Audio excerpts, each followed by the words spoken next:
Halo, saya Dino Patijalal. Dalam postingan X saya yang terakhir, saya memberikan sejumlah policy analysis mengenai keanggotaan Indonesia dalam Board of Peace yang baru ditandatangani di Davos. Dalam video kali ini, saya ingin memberikan 4 lampu kuning dan 6 saran untuk pemerintah Indonesia. Dan mohon maaf agak panjang, tapi ini penting sekali untuk politik bebas aktif kita. Lampu kuning pertama, Piagam Board of Peace sama sekali tidak ada referensi mengenai Palestina atau Gaza. Dan ini membingungkan karena gagasan Board of Peace itu justru dilahirkan dalam 20-point plan yang dihasilkan untuk mencapai perdamaian di Gaza. Dan dalam kenyataannya, wujud Board of Peace yang kemudian ditandatangani di Davos berbeda dari yang dimandatkan oleh PBB. Lebih jauh lagi, kalau kita lihat kata per kata, pasal demi pasal dari piagam, Board of Peace ini praktis menjadi suatu organisasi internasional yang sepenuhnya dibentuk dan dikontrol oleh pribadi, saya garis bawahi pribadi, Donald Trump. Menurut pasal 2.2, semua negara yang menjadi anggota Board of Peace diwakili oleh kepala negara atau kepala pemerintah masing-masing dan berada di bawah Chairman Donald Trump. Semua keputusan dan agendanya harus di-approve oleh Chairman Trump. Dan posisi Donald Trump sendiri sebagai ketua Board of Peace tidak ada batas waktu. Jadi bisa seumur hidup. Dan dia hanya bisa diganti oleh orang yang ditunjuknya sendiri. Jadi semuanya terserah Donald Trump. Sangat hierarkis, tidak ada unsur kesetaraan antara Donald Trump dan anggota board, dan tidak fair juga. Lampu kuning kedua adalah surat Presiden Donald Trump kepada Perdana Menteri Kanada Mark Carney yang intinya membatalkan undangan untuk bergabung dalam Board of Peace. Ini tentunya karena Presiden Trump merasa tersinggung atas kritik Perdana Menteri Mark Carney terhadap dirinya di Davos. Ini artinya Trump menganggap Board of Peace itu sebagai klub miliknya, di mana ia yang menentukan segalanya. Semuanya berdasarkan like and dislike, berdasarkan ego, dan bukan pertimbangan yang objektif. Orang yang kritis terhadap Trump, bahkan sekutunya sekalipun, tidak boleh masuk. Lampu kuning ketiga ada partisipasi Perdana Menteri Israel Benjamin Netanyahu dalam Board of Peace. Jujurnya kita banyak yang merasa terusik dengan hal ini karena yang meratakan dan menghancurkan Gaza justru adalah Netanyahu sendiri.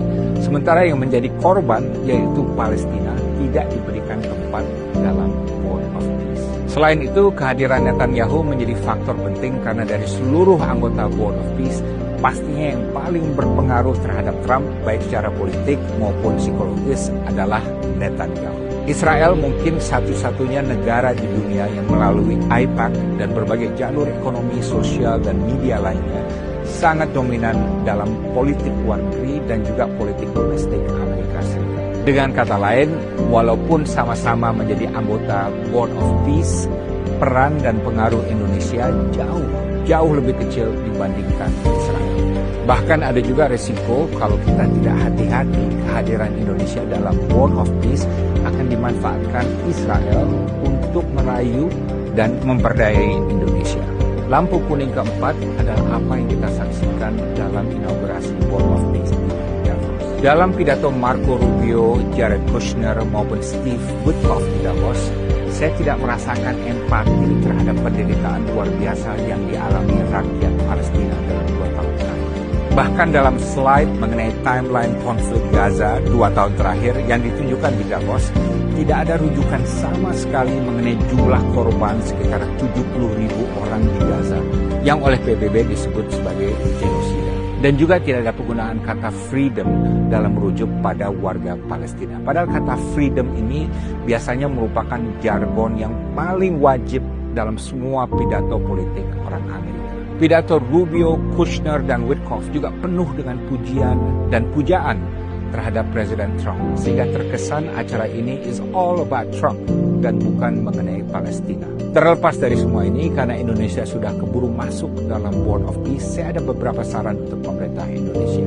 Ada 6 saran. Pertama, selalu simpan opsi bagi Indonesia untuk keluar dari Board of Peace. Kalau Board of Peace ternyata melenceng atau bahkan mengecilkan peran PBB. Dan kalau Board of Peace benar-benar menjadi Board of Trump dan menjadi platform agenda politik luar negeri yang bertentangan dengan kepentingan dan prinsip kita atau dengan hukum internasional, sebaiknya kita keluar. Bebas aktif mengharuskan kita untuk tidak menjadi antek siapapun. Tegaskan pula dari awal bahwa Indonesia tidak akan mungkin membayar iuran $1 miliar untuk menjadi anggota permanen Board of Peace. Jumlah itu 500 kali lebih besar dari iuran tahunan Indonesia untuk sekretariat ASEAN. Kedua, dalam kaitannya dengan Gaza, karena masalah yang pastinya akan rumit sekali adalah keikutsertaan Hamas, baik secara politik, ekonomi, sosial, dan militer.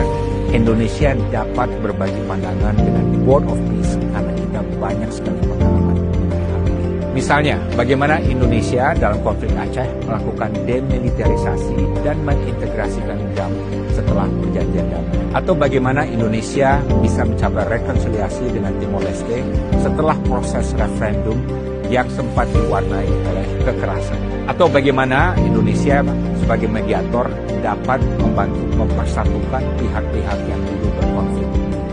Ketiga, jujurnya yang paling diharapkan Presiden Donald Trump dalam Board of Peace adalah kontribusi Indonesia dalam pasukan perdamaian, apa yang dinamakan International Stabilization Force, yang sudah di-approve oleh Dewan Keamanan PBB. Kenapa? Karena negara-negara Arab umumnya tidak mau ambil bagian dalam pasukan ini karena resikonya yang tinggi dan juga pertimbangan lain. Karena itu, kita harus ikut bersuara dan ikut merumuskan terms dan modalitas dari pasukan ISF itu. Harus jelas dari awal. Jangan sampai Indonesia, seolah menjadi satpam proyek properti orang lain. Peran Indonesia adalah untuk menjaga keberlangsungan gencatan senjata demi keselamatan rakyat Palestina di wilayah konflik Gaza. Kita juga jangan mau disuruh melucuti senjata Hamas, karena ini bukan misi dari TNI. Dan ini bisa menimbulkan bentrok yang tidak kita inginkan, bahkan bisa membuat kita bermusuhan dengan sebagian rakyat Palestina. Keempat, saya sempat merasa khawatir melihat presentasi mengenai New Gaza dan New Rafah yang sangat futuristis tapi terasa muluk-muluk. Indonesia harus bisa meyakinkan Board of Peace bahwa yang dibutuhkan rakyat Palestina di Gaza bukan solusi bisnis, tapi solusi politik dan solusi sosial. Di Gaza, jatuhnya 70.000 korban jiwa pasti akan meninggalkan luka yang mendalam di antara keluarga mereka dan juga di kalangan rakyat Palestina. Dan banyak dari mereka yang bertekad balas dendam dan akan terbalut dalam permusuhan dan kebencian yang abadi. Situasi ini tidak bisa diobati dengan miliaran dolar, bahkan triliunan dolar, apalagi dengan pendekatan yang tidak mempedulikan nurani dan aspirasi rakyat Palestina. Ingat, sama seperti Indonesia dulu, yang paling dituntut rakyat Indonesia bukanlah kesejahteraan, tapi kemerdekaan. Bahkan kemerdekaan lebih penting daripada perdamaian. Percuma saja ada perdamaian, bahkan kesejahteraan juga, kalau mereka terus terbelenggu dalam penjajahan, penindasan, dan diskriminasi. Tanpa kemerdekaan, semua yang lain tidak ada artinya. Kelima, saya membaca ada perbedaan tujuan yang fundamental dalam pembentukan Board of Peace. Perdana Menteri Netanyahu melihat Board of Peace sebagai platform untuk memadamkan aspirasi kemerdekaan Palestina, meminggirkan rakyat Palestina dari tanah mereka sendiri, dan memperkuat kontrol Israel atas wilayah Palestina. Karenanya, sejak awal Indonesia harus menegaskan kalau Board of Peace tidak ada komitmen ke arah solusi dua negara, ke arah kemerdekaan Palestina, maka Indonesia dalam 1 tahun atau 2 tahun perlu keluar dari Board of Peace. Keenam, dan ini yang terakhir, Indonesia harus bisa memposisikan diri dalam Board of Peace sebagai anggota yang kritis dan independen. Jangan menjadi anggota yang pasif dan penurut sebagaimana yang mungkin diharapkan oleh Ketua Board of Peace. Dan kalau kita merasa diperalat oleh kepentingan pihak lain yang ngawur atau menjadi bagian dari agenda yang aneh-aneh yang bertentangan dengan kepentingan kita, dengan prinsip kita, dan dengan hukum internasional, sebaiknya Indonesia segera cabut Karena itu sepenuhnya juga dimungkinkan oleh pasal 2.4 dari Piagam Board of Peace. Saya Dino Patijala, speak truth to power, speak truth to the people, wisdom without fear. Terima kasih sudah mendengar, silakan dibahas dan silakan dikutip.